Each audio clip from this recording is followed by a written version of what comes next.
Eh bien, rebonsoir à tout le monde. Merci à celles et ceux qui restent avec nous pour écouter cette masterclass. Donc, vous pouvez peut-être réaccueillir Stéphane de Potter pour l'encourager à vous livrer tous ses secrets sur la distribution. Donc merci Stéphane d'être parmi nous pour parler de ce métier dont on n'a encore pas parlé dans les masterclass et qui est assez méconnu en fait. Les gens n'ont pas vraiment d'idée de ce qui se passe entre le moment où les films sont produits et puis le moment où ils sont montrés dans la salle. Il y a des intermédiaires assez capitaux pour que ça fonctionne. Les distributeurs, mais avant de nous pencher sur le métier, j'aimerais essayer de comprendre comment et pourquoi vous êtes devenu distributeur. Qu'est-ce qui vous a amené vers ce métier? Est-ce qu'il y avait une passion du cinéma, une envie d'être à cet endroit-là en particulier? Comment ça s'est passé pour vous? Je pense que c'était assez naturel. J'étais à la fois passionné de musique et de cinéma. Et donc, très vite après mes études, traducteur anglais-néerlandais et puis une relation internationale et politique comparée, donc qui n'ont pas grand-chose à voir avec le cinéma, j'avais l'envie soit de rejoindre un label de musique, soit un distributeur de films. Et voilà, je ne sais pas très bien pourquoi. Alors, je pense que j'ai pas beaucoup de créativité artistique. Donc, je ne suis pas quelqu'un qui écrit, qui fait de la musique, qui dessine et tout ça. Mais par contre, j'avais beaucoup d'appétit pour l'art et le cinéma en particulier. Et j'aimais bien cette espèce de mélange entre un aspect commercial, acquérir des films, trouver leur public, trouver les financements pour les sortir en salle, et justement amener des films qui font sens, qui montrent une autre vision du monde, qu'elle soit très loin de chez nous ou qu'elle soit au sein de la société belge en fait. Vous avez dit que j'étais un passeur de films un peu. Voilà, c'est exactement ça, c'est transmettre, c'est partager en fait une découverte, une passion avec un public le plus large possible. Vous aviez assez vite identifié le secteur dans lequel vous vouliez travailler, mais comment est-ce qu'on devient distributeur? Parce qu'il n'y a pas de formation, a priori. Non, il n'y a pas vraiment de formation. Je pense que, en tout cas, moi, je l'ai appris sur le tas. Hein. J'ai commencé en étant pigiste, journaliste cinéma, et puis je suis parti à Cannes par mes propres moyens. J'ai découvert des films, et puis j'ai rejoint un peu, je pense, par passion, un distributeur indépendant qui n'existe plus du tout et qui avait vraiment un portefeuille de films gigantesque avec des gros films américains, tous les films de Fassbinder, des premiers films, tout ça, qui s'appelait Excelsior. Et j'ai vraiment appris le métier sur le tas, dans une équipe qui n'était pas du tout formatrice, où dès que j'étais attaché de presse, j'ai dû inventer des campagnes marketing, des campagnes de promotion, vendre le film aux salles, donc aller le proposer aux salles de cinéma et faire en sorte qu'elles diffusent le film, que ce soit Kinépolis, UGC ou la Rambert Gallery à l'époque, parce que le Palace n'existait pas encore. Et voilà, oui. Et donc c'est vraiment, oui, apprendre sur le tas et s'enrichir d'expériences, de tout un tas de choses qui fait que aujourd'hui je suis là où je suis chez Cinéar. Alors, comment est-ce que vous décririez ce métier de distributeur à la fois très techniquement et puis aussi peut-être plus émotionnellement, ou en tout cas plus avec le cœur? La distribution de films, c'est en gros, un film se produit, et puis cherche un marché international où le film va être diffusé dans le plus de pays possible au monde, et donc passe par un vendeur international qui connaît à peu près tous les distributeurs qui sont susceptibles de s'intéresser à un film précis sur un territoire, alors nous en l'occurrence sur le Benelux. Et donc il y a à la fois les distributeurs indépendants dont Cinéar fait partie, et il y a les majors qui sont plutôt des multinationales où en général, pour faire simple, ils développent le film, donc le scénario, ils trouvent le réalisateur, ils trouvent le casting, et puis diffusent le film par leurs bureaux respectifs qui sont répartis dans le monde entier. Et puis il y a nous qui sommes distributeurs indépendants et qui donc du coup, à la différence des majors américains, vont chaque fois choisir le film. Donc ils sont à la fois maîtres des films qu'ils vont décider d'acheter et donc de diffuser dans les salles de cinéma et sur d'autres vecteurs comme la VOD, comme les chaînes payantes et les chaînes privées. Et donc nous sommes cet acteur-là qui effectivement va acheter pour ce territoire qu'est la Belgique ou le Benelux en ce qui concerne Cinéar, et donc décider à un moment X d'amener ce film vers un public le plus large possible. Alors, c'est quoi? C'est donc décider alors du coup de la date de sortie, du type de cinéma dans lequel les films vont sortir. Est-ce qu'on va sortir au Palace? Est-ce qu'on va sortir à l'UGC? Est-ce qu'on va sortir dans les deux? Est-ce qu'on va ajouter les galeries? Est-ce qu'on va ajouter l'aventure? C'est décider aussi de la date de sortie en fonction de la concurrence, se dire tiens, quel est le meilleur moment pour sortir un film par rapport à, voilà, est-ce qu'il y aura plein d'autres films qui sont un peu sur le même créneau et qui donc du coup vont se concurrencer les uns les autres, ou est-ce qu'on attend une période un peu plus calme, où on a un appétit quand même des salles de cinéma, mais on se dit, ben voilà, il y a moins de concurrence à ce moment-là, donc on offre en fait au film plus de possibilités et aux spectateurs l'occasion de venir le découvrir, comme La fille de son père. Et puis on décide aussi de la campagne de promotion qu'on active, avec des moyens financiers qui sont bien déterminés, qui sont décidés en amont, et des campagnes publicitaires qui peuvent aller de campagnes très très larges, des trambus, jusqu'à des campagnes beaucoup plus ciblées, que ce soit digitales ou sur des créneaux beaucoup plus petits en fait. Donc il y a tout ça, j'imagine les relations avec la presse aussi, et puis avec les exploitants, choisir les salles. Enfin, donc là, on a une idée de toutes les activités que vous avez, qui sont très variées en fait. Est-ce qu'on peut peut-être s'arrêter sur plus ou moins chacune de ces activités et donc venir en amont au moment où vous choisissez les films? À quel moment est-ce que ça se passe et sur quelle base est-ce que vous les choisissez? Alors, l'ADN de Cinéar est assez complexe, mais assez précis. En fait, c'est à peu près 30 ou 35 films qui sont achetés chaque année. 80% des films sont achetés sur scénario. Ce qui veut dire qu'il y a un espace découverte qui est quand même parfois qui peut être frustrant quand on découvre un film et que voilà, il n'est pas à la hauteur du scénario et qui peut être parfois super motivant de découvrir un film sur lequel on s'est en général engagé 1 an, parfois même 6 mois avant que le film ne se fasse et 1 an avant de le découvrir. Et donc dans cet ADN de Cinéar, il y a à la fois des premiers films qui sont pour nous très importants. Il y a ces premiers films qu'on essaye d'accompagner via une fidélité et de conserver pendant le plus longtemps possible.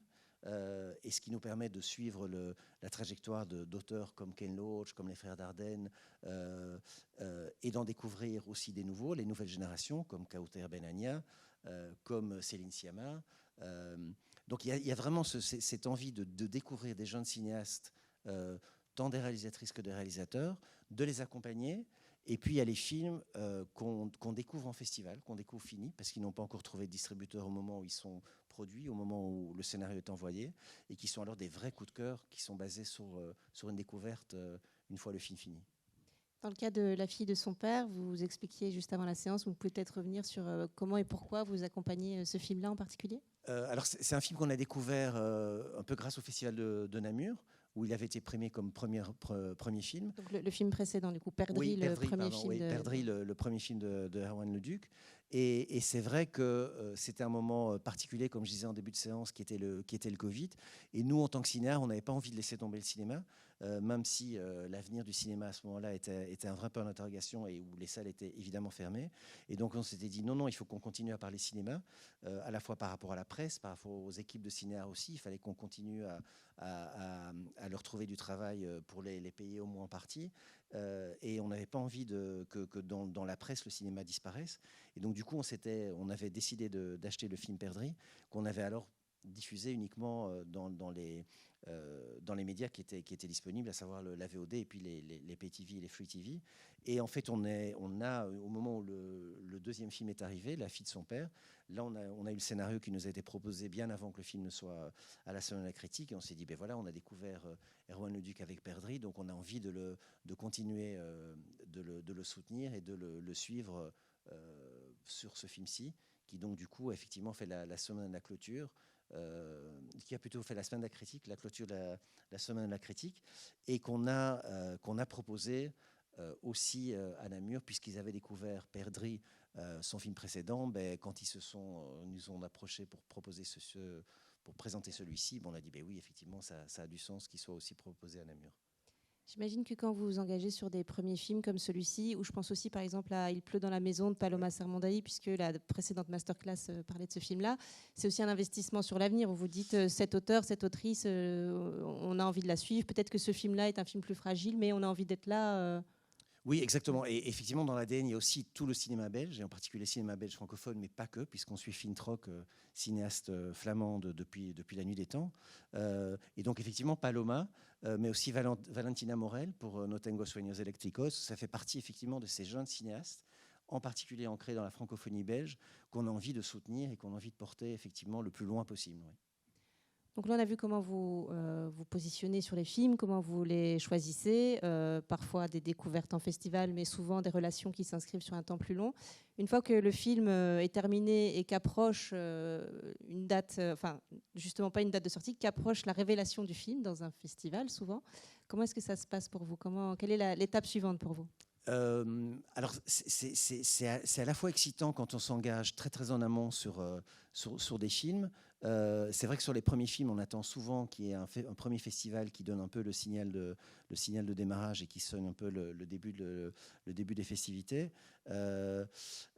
Selon le prototype de film, on sait que se retrouver dans un festival comme Cannes, par exemple, pour citer Il pleut dans la maison, ou d'ailleurs le film No Tengo Sueños, à Locarno en l'occurrence, mais on sait que c'est pas tout d'avoir effectivement une sélection et un prix, parce que les deux films ont été primés dans les festivals respectifs.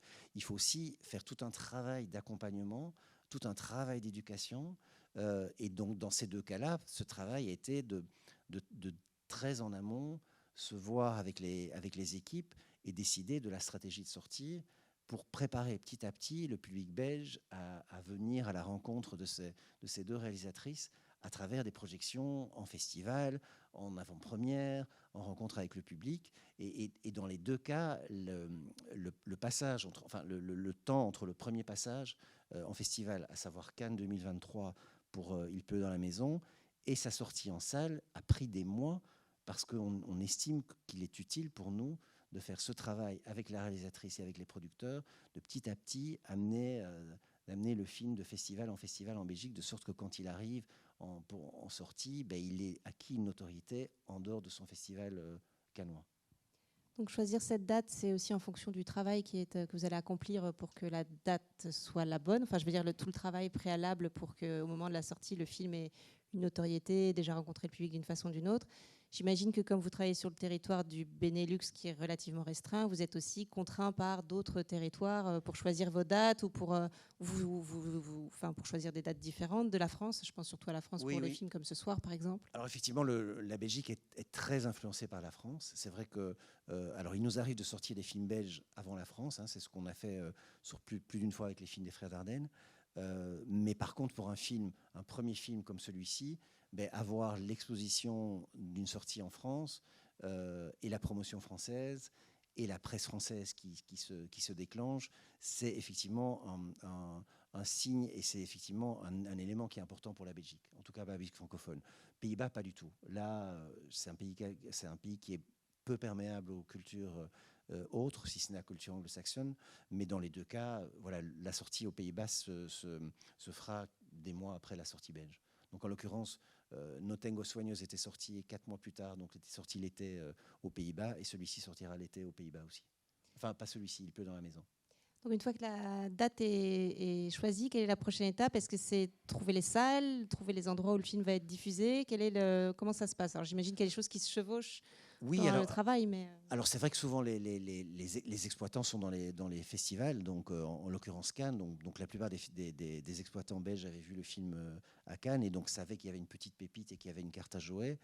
Et donc effectivement, on essaye tant que faire se peut de discuter avec eux et de décider ensemble de la date de sortie. Oui. Donc ce travail se fait déjà en amont, et j'imagine vous distribuez surtout des films RSC, donc vous avez aussi des partenariats plus forts avec certaines salles, j'imagine, que d'autres. Ou comment est-ce que vous réfléchissez le parc de salles, justement? Alors c'est un savant dosage entre effectivement la date de sortie, la concurrence, la période qui est forte ou pas, la place que peuvent laisser les salles de cinéma à un film qui est un peu plus fragile. Ce type de film-ci est beaucoup plus fragile. Il peut dans la maison, ce sont des films qui a priori ont une fragilité que n'ont pas les grands films à Oscar, que n'ont pas les grands auteurs comme Joachim Lafosse, comme Yorgos Lanthimos, qui arrivent vraiment avec une notoriété super et donc qui peuvent revendiquer une date de sortie qui est extrêmement concurrentielle. Nous, on préfère attendre un peu et se dire, tiens, un film qui a plus de fragilité, mais qui rencontre à la fois l'enthousiasme de la presse, l'enthousiasme du public qui le voit et des salles, il est plus intelligent de choisir une date de sortie qui est un peu plus faible en termes de concurrence, mais qui du coup va permettre justement au public de rencontrer le film. Et pour avoir une idée du spectre, du nombre de salles sur lesquelles vous travaillez, par exemple sur un film comme La fille de son père, il y a combien de salles qui sont concernées? Et c'est pas un de vos plus gros films, donc sur vos plus gros films, ça peut aller jusqu'à combien de salles pour une sortie? Une grosse sortie peut aller jusqu'à 70-80 salles de cinéma en même temps. Alors, ce qu'il faut savoir, c'est que l'arrivée du digital, hein, puisque moi j'ai connu le 35 mm où c'était des copies qui pesaient 30 kilos, qui avaient plusieurs bobines, qui prenaient un temps fou en sous-titrage. Donc à cette époque-là, qui avait un coût vraiment, vraiment important. Donc à cette époque-là, décider en amont avec les salles de cinéma combien de copies allaient circuler dans les salles de cinéma faisait que les salles s'engageaient très en amont, en général tenaient le film beaucoup plus longtemps, et donc, mais la face cachée, enfin, le revers de la médaille, c'est que du coup les films sortaient sur beaucoup moins de copies. Moi j'ai à l'époque sorti des films sur 1, 2, voire 3 copies, donc ça veut dire que c'était des copies 35 mm qui faisaient leur carrière dans une salle de cinéma, et puis il y avait un second circuit qui en pouvait enclencher le film. Le digital a mis à mal tout ça, ça n'existe plus du tout. Donc aujourd'hui, chaque film est disponible sur un nombre incalculable de salles. Il suffit simplement que la salle se manifeste et que le distributeur décide effectivement d'octroyer, enfin estime que c'est utile aussi de sortir le film de manière aussi large dans toutes les salles à un moment X. Donc en fait, tout ça pour dire qu'aujourd'hui, des films fragiles sortent sur beaucoup plus de salles qu'il y a 20 ans, par exemple. Donc ça, c'est la façon de placer les films dans les salles. L'autre étape pour toucher le public, c'est le marketing, j'imagine, la communication. Comment est-ce que vous travaillez sur cette étape-là? Et comment est-ce qu'aujourd'hui, vous travaillez pour aller toucher le public? Donc j'imagine qu'ici, il y a plein de fans du Palace qui viennent parce que c'est le Palace, mais il y a aussi d'autres moyens d'aller chercher le public. Je pense que ce qui est crucial, c'est de connaître quelle est la cible, en fait, à qui on s'adresse. Alors j'ai une amie qui est distributrice en Norvège, et il dit toujours, pour chaque film, j'ai une personne en tête et je me dis, je ne travaille que pour la promotion pour cette personne-là. Alors, nous, on ne cible pas à ce moment-là, mais c'est de manière aussi précise, mais c'est vrai que c'est essentiel de savoir qui, effectivement, est le public cible du film. Quel âge il a, ce qu'il fait, quelles sont ses activités, quels sont ses intérêts. Et le plus compliqué, un film qui n'a pas de réelle cible, c'est, en tant que distributeur, quasi impossible de le faire fonctionner. Et comment vous déterminez les cibles? Par exemple, sur ce film-là, comment vous avez travaillé pour réfléchir au type de public auquel vous aviez envie auprès duquel vous aviez envie de le pousser en priorité? Alors, c'est comme je disais, c'est d'abord la date de sortie, essayer de trouver un moment où il n'y a pas trop de films au même moment. C'est de trouver les salles qui sont enthousiastes pour passer le film.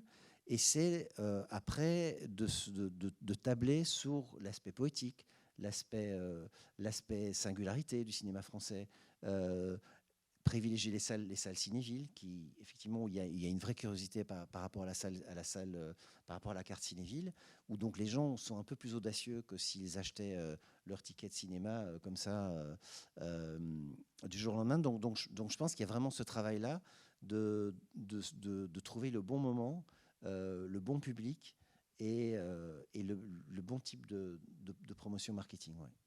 Et donc la presse qu'on évoquait tout à l'heure est aussi effectivement un élément super important, surtout pour des films qui sont susceptibles d'être soutenus par la presse comme notre catalogue. Donc effectivement, c'est vrai qu'avoir une presse qui est positive, c'est pour nous un élément essentiel dans la carrière d'un film. Ouais. Donc là, votre spectatrice cible serait un ou une jeune urbaine qui a une carte d'abonnement oui, plutôt jeune urbain, qui est curieux, qui est exigeant, mais voilà, avec un film qui est quand même accessible, même s'il a un vocabulaire un peu différent de ce qu'on a l'habitude de voir. Voilà, avec des jeunes comédiens qui, à mon avis, auront un avenir intéressant dans le cinéma.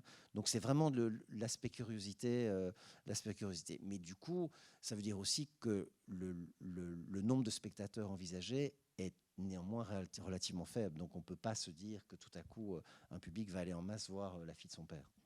Et quels sont les outils de promotion dont vous usez? Alors, on sait qu'on dit toujours que le bouche-oreille est très important, on le dit beaucoup dans les salles notamment, mais on sait que les réseaux sociaux sont aussi une sorte de bouche-oreille d'une certaine façon. Quels sont vos outils de communication qui sont les plus performants pour vous, pour le type de film que vous distribuez? On travaille pas mal avec le digital. qui permet effectivement, par des algorithmes très précis, de calibrer exactement le type de public qu'on veut utiliser. On utilise pas mal le label Cinéart, donc on met en avant quand même un label qu'on estime être qualitatif et qui donne au public quand même l'idée que le film, ça ne va pas être tout à fait nul. Et c'est évidemment la presse, des campagnes d'affichage, comme on a utilisé pour la fille de son père. Donc c'est vraiment un peu, on essaye d'utiliser un éventail de moyens marketing différents, mais tout en restant ciblé. Parce que le pire, c'est l'éparpillement, évidemment. Parce qu'il faut effectivement que la cible très précise qu'on a sur le film soit touchée. Alors moi, j'ai encore plein de questions pour vous, mais il y a peut-être des gens dans la salle qui ont envie d'intervenir. Ah, je vois une main qui se lève dans l'ombre là-bas. On vous amène un micro, hein.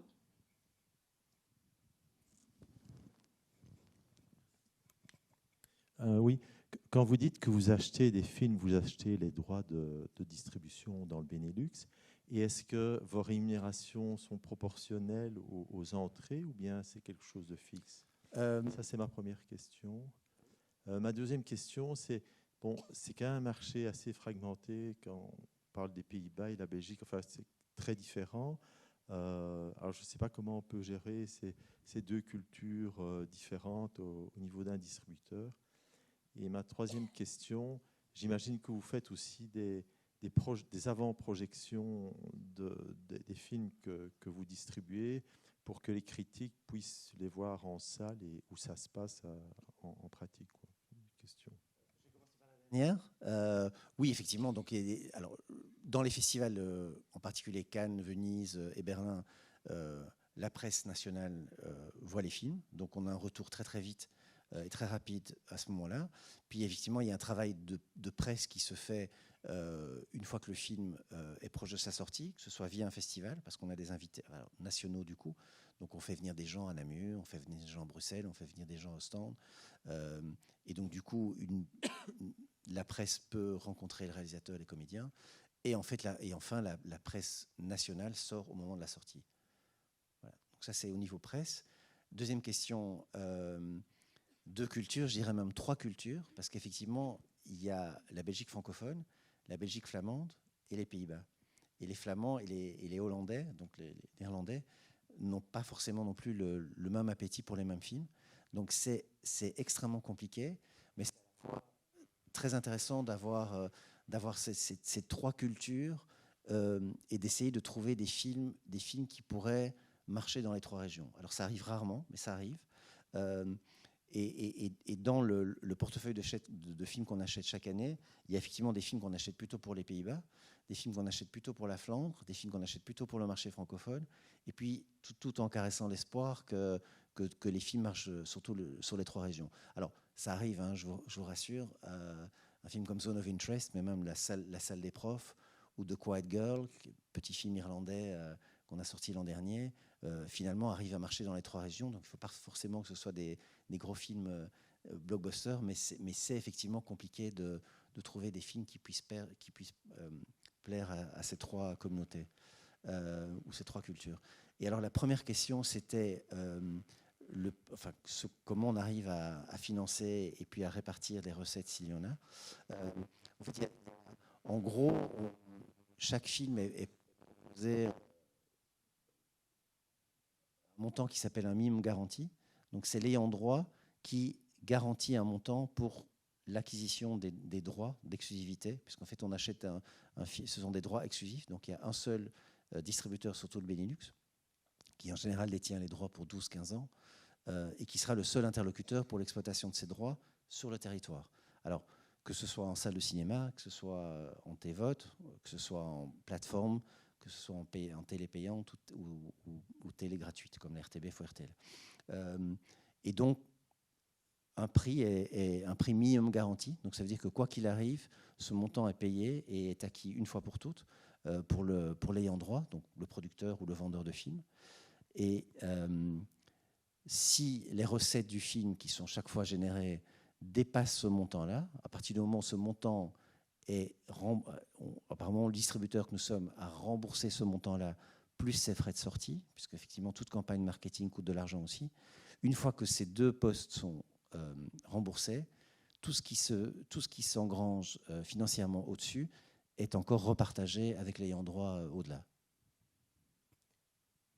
Est-ce qu'il y a une autre intervention, une autre question?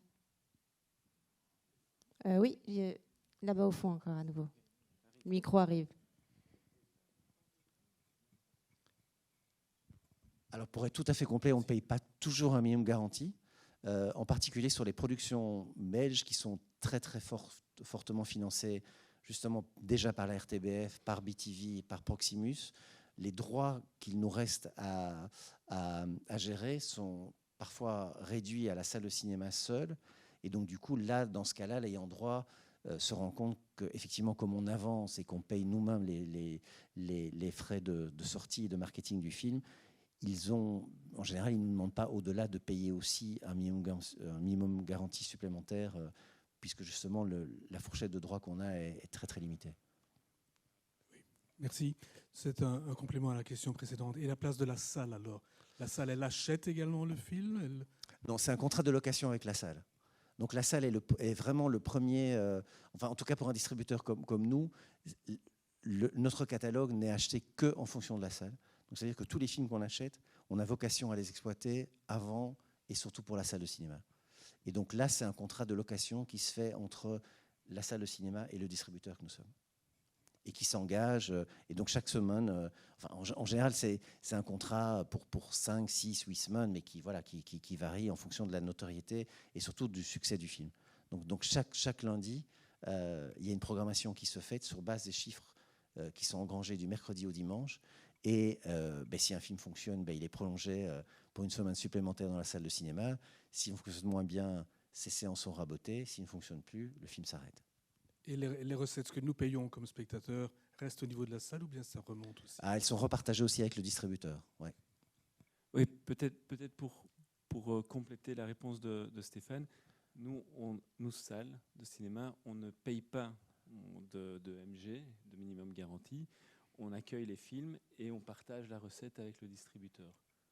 Donc, vous payez votre ticket, une partie, on le garde pour la salle et une partie va au distributeur.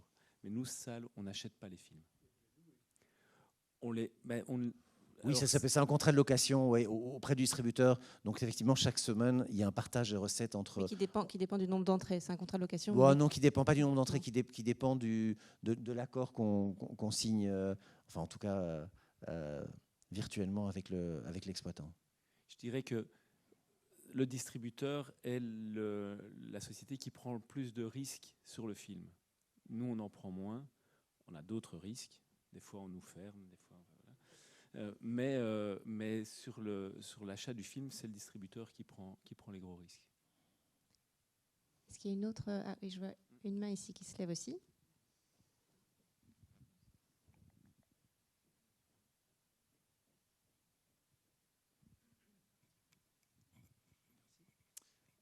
Du coup, justement, à propos de la question de la prise de risque, vous avez dit qu'il y a de plus en plus de films qui sortent ces dernières années. C'est possible de les placer dans de plus en plus de salles, mais en même temps, la concurrence est de plus en plus acharnée, je pense.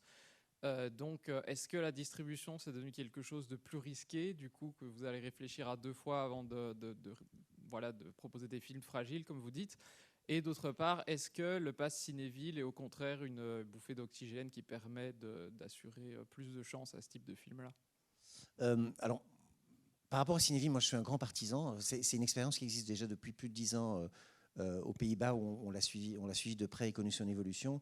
En fait ça a 2 avantages, en fait, la carte Cinéville. C'est qu'à la fois, ça a beaucoup rajeuni le public moyen de la salle de cinéma RSC, c'est une chose, ce qui était quand même une gageure pour les salles de qualité, les salles de RSC qui voyaient leur public devenir de plus en plus gris. Et la deuxième chose, c'est que ça a stimulé en fait la curiosité du public pour aller découvrir des films qui ne font pas forcément l'actualité et qui ne sont pas forcément le film phare de la semaine. Et c'est là où je rejoins la première question. C'est effectivement, il y a de plus en plus de films qui sortent, c'est sûr. Et donc, il se dit qu'effectivement, la distribution, c'est vraiment le maillon faible dans le marché du cinéma. Mais c'est à nous de faire les bons investissements, de faire des choix, de décider, quand on monte sur un film, de connaître les risques et donc d'essayer de les jauger. C'est aussi pour ça qu'avoir 30 films, c'est plus facile que d'en avoir que 10, parce que du coup, les risques sont répartis. Et voilà, c'est à nous de se dire, voilà, certains films, on prend de gros risques, sur d'autres un peu moins. Et puis, il y a des films qui sont des vraies opportunités financières, en fait, sans forcément qu'on le sache au départ, mais qui, tout à coup, c'est la pépite qui devient le film phare que tout le monde veut voir et qui s'achète pour 3 fois rien et qui, à l'arrivée, devient un succès très important compte tenu de l'équation de départ, en fait. Donc, je citais tout à l'heure The Quiet Girl, mais je pourrais citer aussi Das Lehrerzimmer, La salle des profs, voilà, qui est un film qu'on découvre à Berlin dans une section parallèle, qu'on négocie pour pas grand-chose, mais un film pour lequel on a un coup de cœur. Et puis petit à petit, la carrière du film prend de l'ampleur. Dans les 2 cas, le film se retrouve dans la shortlist des Oscars comme meilleur film étranger. Et voilà, il connaît la carrière qu'il connaît. Pour rester sur cette question du risque, comment est-ce que justement vous panachez votre catalogue pour prendre des exemples? Donc là, on a La fille de son père, vous avez sorti Zone of Interest, vous sortez aussi les films de Nakache et Toledano, par exemple. Donc c'est des publics assez différents peut-être à la base. Comment est-ce que vous réfléchissez la cohérence de votre catalogue et la répartition entre des films peut-être plus grand public, d'autres qui sont des paris, d'autres qui sont des milestones du cinéma d'auteur? Comment est-ce que vous faites ça? C'est un savant mélange. Après, il y a effectivement tous les auteurs qu'on suit et donc traditionnellement, on essaie de les suivre jusqu'au bout. Alors parfois, on en abandonne en cours de route, ça nous permet d'en acquérir de nouveaux. Mais effectivement, il y a de la fiction, mais il y a aussi du documentaire, il y a aussi des films d'animation. Il y a aussi, notre catalogue nous permet de pouvoir être assez aimé par les télés, hein, les Pay TV, les Free TV qui aiment bien acheter des films chez nous parce que c'est le cinéma de qualité, mais donc à nous aussi de leur proposer des films qui sont suffisamment forts et qui peuvent faire suffisamment d'audience aussi sur les chaînes de télé. Et dans notre catalogue, c'est important effectivement d'avoir aussi alors en particulier pour les chaînes francophones, d'avoir des films qui ont des stars francophones, qui sont accessibles, tout en essayant de garder l'ADN de cinéaste, qui est plutôt un ADN qualitatif. Et donc, ce qui nous fait aller sur des films de Nakache Toledano, qui a priori sont des films mainstream, mais où ils sont quand même dans la comédie, c'est un peu ce qu'on fait de meilleur dans le cinéma français. Et donc, c'est de jauger ce savant mélange entre des vraies découvertes, des films documentaires, des premiers films, des auteurs qu'on suit, et effectivement des films plus larges, mais qui vont intéresser les télés et qui vont surtout nous permettre à nous de vendre d'autres films aux télés, et aux télés, voilà, de défendre aussi le fait que passer des films plus fragiles en télé, c'est une nécessité pour avoir les gros films qu'on a aussi dans notre catalogue.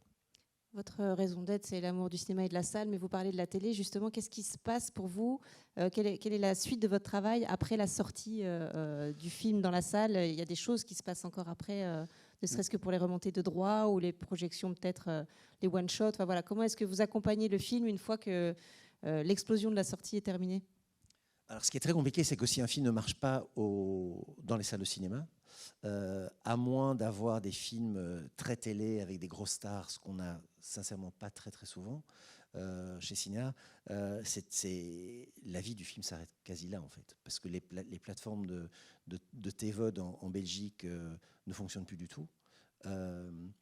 Et puis voilà, les PTV vont effectivement acheter le film, mais c'est vrai qu'un film qui ne marche pas en salle de cinéma, alors dans notre créneau à nous, a peu vocation à fonctionner en Pay TV, et en Free TV, c'est un peu pareil. Donc à moins qu'il y ait des stars francophones et que le film soit vraiment balisé pour la télé, oui, c'est compliqué, quoi. C'est compliqué. Après, quand un film est une vraie pépite et fonctionne dans les salles de cinéma, mais tout à coup, effectivement, ce qui est assez logique, il y a un vrai intérêt de la part des télés pour effectivement le diffuser que ce soit sur BTV ou sur Proximus ou après à l'RTB ou au RTL. Ouais. Donc c'est un peu ce qui est terrible, c'est que si le film est un échec en salle de cinéma, en fait, il y a très peu de chances de se rattraper ailleurs. Est-ce qu'il y a encore une question ou une intervention ?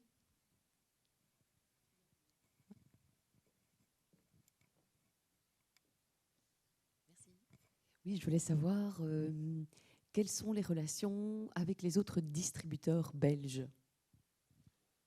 Voilà, c'est ça. Alors, ce qui est compliqué, évidemment, c'est que les droits sont exclusifs. Donc, il y a un seul distributeur belge, et donc Benelux. Je dirais que de mon côté, elles sont plutôt cordiales. Après, c'est vrai qu'on est souvent, comme les films, comme disait quelqu'un tout à l'heure, il y a une telle foule de films et qu'on a plutôt tendance à remarquer que les gens vont globalement toujours sur le même film la semaine de sa sortie. C'est vrai que c'est un marché qui est très, très concurrentiel, quoi. Mais néanmoins, les contacts sont cordiaux entre distributeurs, d'autant qu'entre distributeurs indépendants, ben, on est tous un peu confrontés aux mêmes problèmes généraux de survie, de comment faire fonctionner les films, de comment se positionner par rapport aux plateformes, de comment continuer à essayer d'être rentable dans un marché qui est de plus en plus compliqué et qui bouge énormément, et très très vite. Sur un marché comme le Benelux, il y a plus ou moins combien de distributeurs indépendants qui ont, on va dire, plus de 10 films par an, quoi, qui ont une activité Bon, je pense qu'il y en a quand même une bonne dizaine, en fait. Une bonne dizaine. Et quand même beaucoup d'acteurs par rapport au marché. Ouais, c'est beaucoup d'acteurs, et c'est vrai qu'il n'y a pas beaucoup de films qui sont disponibles en fait, sur le marché des indépendants, puisque les Américains gardent souvent... se sont mis à développer des films indépendants, et souvent gardent les droits, comme je disais tout à l'heure. Hein, donc... à titre d'exemple, Anora, qui est la récente Palme d'Or, sera distribuée non pas par un distributeur indépendant, mais par Sony, donc une multinationale américaine. Donc oui, il y a peu de films. Les films qui se démarquent réellement sur le marché Benelux sont très peu nombreux, et donc du coup, la concurrence est rude. Est-ce qu'il y a encore une intervention ?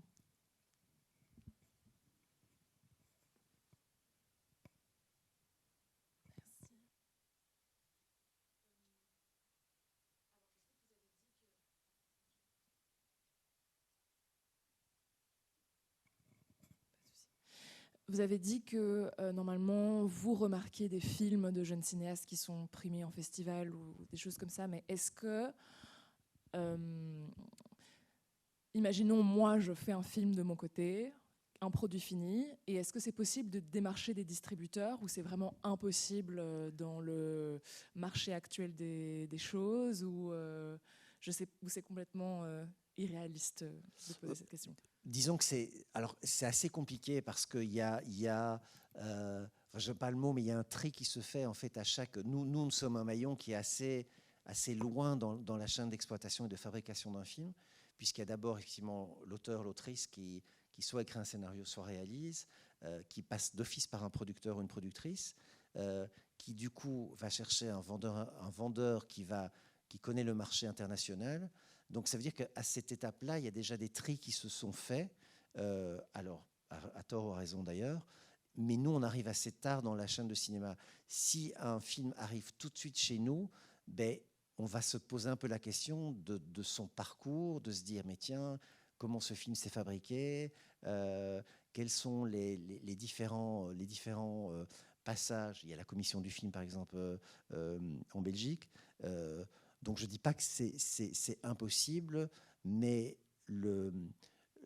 avoir un accès direct va nous sembler un peu curieux en tout cas. Ouais. Comment ? Pas irréaliste. Mais vous avez aussi des contacts avec des producteurs, productrices par exemple. Oui, oui, tout à fait. Mais généralement, on aime bien, parce que c'est compliqué de se confronter sans encadrement du tout d'une productrice ou d'un producteur. d'être confronté à un auteur en direct. Alors, je ne dis pas que c'est impossible, hein, mais c'est en tout cas une démarche un peu curieuse. C'est un peu comme si un agriculteur allait chez des... Enfin, je ne compare pas à Deleuze, mais allait arriver à l'épicier du coin avec sa cargaison de choux-fleurs et dire, ben voilà, est-ce que tu me les achètes? Voilà. Donc, c'est un peu audacieux comme, comme comparaison. Comme par exemple Blair Witch Project ou des trucs un peu plus atypiques où juste on arrive à se débrouiller, à faire un produit fini avec évidemment on sort un peu du cadre de la fabrication de films comme elle est maintenant, mais comme c'est tellement concurrentiel et difficile d'avoir des fonds pour faire des films, je pense qu'on arrive dans une génération où avec tous les moyens qu'on a, on arrive parfois à faire des choses sans passer par les commissions. Je ne dis pas que c'est super qualitatif, mais je me demande si du coup, dans le futur, ce serait possible de ne pas être dans l'attente et d'arriver à démarcher, d'arriver chez un distributeur et de dire bon, ben voilà, moi j'ai fait ça, est-ce que on pourrait trouver en public ou je sais pas. Oui, alors ça m'est déjà arrivé de visionner le lien d'un film comme ça, out of the blue,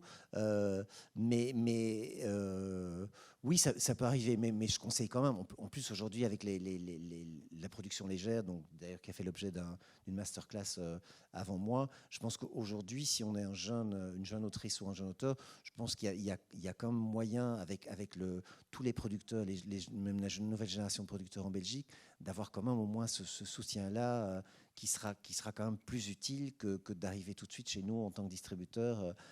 Qui dira mais le trailer et tu as envoyé le film à quel festival et tu as déjà un projet d'affiche et voilà, donc voilà, donc je dis pas que c'est impossible et donc il y aura un intérêt personnel, mais après en tant que cinéaste ça va quand même être un peu compliqué de tout de suite, ou alors du coup je dirais mais passe par un producteur, réfléchis à ceci, qu'en est-il de la stratégie de diffusion à travers un festival ou des choses comme ça, ouais. Si je peux intervenir ici, je pense que c'est plus facile, quand on a un film de ce type-là, de trouver un festival qui va le diffuser. Et alors, à ce moment-là, les distributeurs, les vendeurs internationaux vont être à l'affût de ce qui se... Si on prend, par exemple, C'est arrivé près de chez vous, alors ça remonte peut-être pour certains d'entre vous, mais voilà, c'est un film d'école. Il a été sélectionné à Cannes. Il a fait l'événement à Cannes et c'est à partir de ce moment-là que le film a été repéré par des distributeurs, par des vendeurs, et le film a fait une carrière incroyable en salle aussi. Oui, c'est même au niveau de la production, un film va être autoproduit et puis finalement un producteur ou une productrice va assurer la post-production ou va aider à finir la post-production et c'est à ce moment-là que la jonction va se faire sur la diffusion avec la distribution, quoi. Ça suscite beaucoup de questions, la distribution. Je vois que c'est un métier qui, visiblement, il y avait beaucoup de choses à éclaircir. Est-ce qu'il y a une dernière intervention peut-être dans la salle avant que je pose ma dernière question? Mais moi, je voudrais intervenir parce que tout à l'heure, Stéphane, tu as expliqué un peu en quoi consistait le métier de distributeur, mais il y a un élément qui est important, en tout cas pour nous, salle de cinéma, c'est l'éditorialisation. Donc, quand on travaille avec un distributeur belge, les films qui nous sont proposés, quand on travaille avec les bons distributeurs, on a un film qui a des sous-titres en français, en néerlandais, et qu'on peut proposer donc à un public qui est francophone, néerlandophone. Ici à Bruxelles, c'est très important. C'est pas le cas quand il y a aussi du matériel de promotion, on a des affiches, on a un trailer. Voilà. Quand on doit travailler sans distributeur, on doit s'adresser à un ayant droit qui est étranger. On va se retrouver avec un film où il n'y a pas de sous-titres, où il n'y a pas forcément de matériel de promotion, et donc c'est difficile après de vous le proposer à vous dans les salles. Oui, c'est ça ce que je disais, peut-être que je n'ai pas expliqué ça ici d'ailleurs, qu'on parle de distributeur de films, mais effectivement on est autre chose qu'un distributeur de soda comme dans les piscines ou dans les gares. La France a toujours une manière beaucoup plus jolie d'expliquer les choses. Il parle d'éditeur de films. Donc c'est vrai qu'il y a tout un travail d'éditorialisation. Effectivement, c'est ce dont parlait Eric, c'est effectivement tout ce travail d'accompagnement, de choisir l'affiche, de choisir le film annonce, de choisir la date de sortie, de choisir la campagne. Voilà, donc c'est tout ce travail-là qu'un distributeur doit faire, de sous-titrer, de trouver les bonnes salles pour le film, de se battre avec les salles de cinéma quand elles décident de diminuer le nombre de sorties, enfin le nombre de séances ou d'arrêter la carrière du film dans sa salle de cinéma. Donc voilà, donc c'est tout ce travail-là aussi que... Ouais. C'est vrai que pour avoir une idée peut-être de tout ça, est-ce que vous pouvez nous dire combien de personnes travaillent chez Cinéar et quels sont les principaux postes qui sont occupés? On est 10 équivalents temps plein. Donc on a une attachée de presse, on a 2 personnes qui travaillent à la promotion au marketing, une francophone, une flamande. On a 2 personnes qui travaillent à la programmation des salles de cinéma. Et puis on a quelqu'un qui est aussi dédié aux ventes télé, à la TVOD et au SVOD.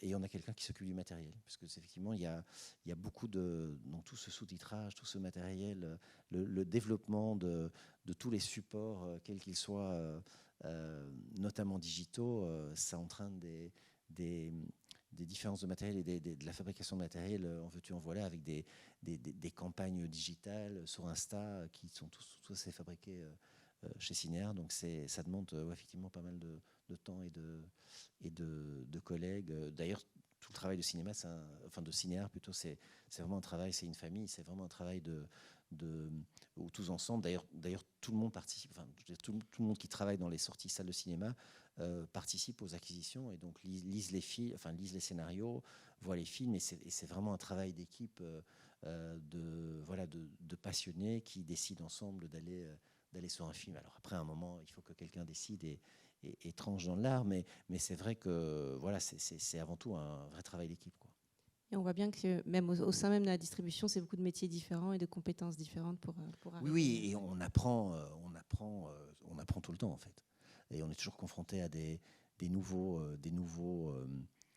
opérateurs. Quand arrive Netflix il y a 10 ans, on se dit tiens, notre métier va disparaître complètement parce que les gens vont s'abonner à Netflix, il n'y aura plus de salles de cinéma. Et puis on voit qu'en 5 ans, Netflix est complètement désintéressé du cinéma. Et donc ce concurrent qui arrivait a quasi disparu aujourd'hui, en tout cas par rapport au type de film qu'on distribue nous. Oui. Je crois qu'on aurait pu parler de l'avenir de la distribution, mais je pense qu'il y a une séance qui arrive. Donc j'ai une dernière question pour vous. Quel est le meilleur conseil qu'on vous ait donné ou celui que vous aimeriez éventuellement donner? Et qu'est-ce que vous diriez à quelqu'un qui aurait envie de se lancer dans la distribution aujourd'hui et de découvrir ce domaine? Alors je pense qu'il faut être curieux. Je pense qu'il faut être passionné. Je pense qu'il faut aimer transmettre. Je pense qu'il faut aimer partager. Et je pense qu'il faut avoir de l'ambition juste. Donc c'est niveler par le haut, mais savoir où s'arrêter et voilà. Et oui, avoir l'ambition juste, je pense. Merci beaucoup, Stéphane. Alors, La fille de son père vous avez pu le découvrir aujourd'hui, mais ça sort la semaine prochaine au cinéma. N'hésitez pas à en parler autour de vous, c'est super important pour la carrière du film. C'est pas Stéphane qui va nous dire le contraire, je crois. Le bouche-oreille est assez crucial. Oh oui, surtout sur des films fragiles. Et la prochaine masterclass aura lieu le jeudi 20 juin. C'est ça. Et ce sera autour de La Folie Elmayer de Chantal Ackerman. Ça viendra conclure l'exposition qui a lieu ici autour d'un autre de ses films. Et c'est avec Marianne Lambert, sa directrice de production. Exact. C'est ça. Donc on vous donne rendez-vous pour d'abord la semaine prochaine pour la sortie de La fille de son père et puis pour la prochaine masterclass dans un mois. Merci beaucoup. Merci à toi et à vous.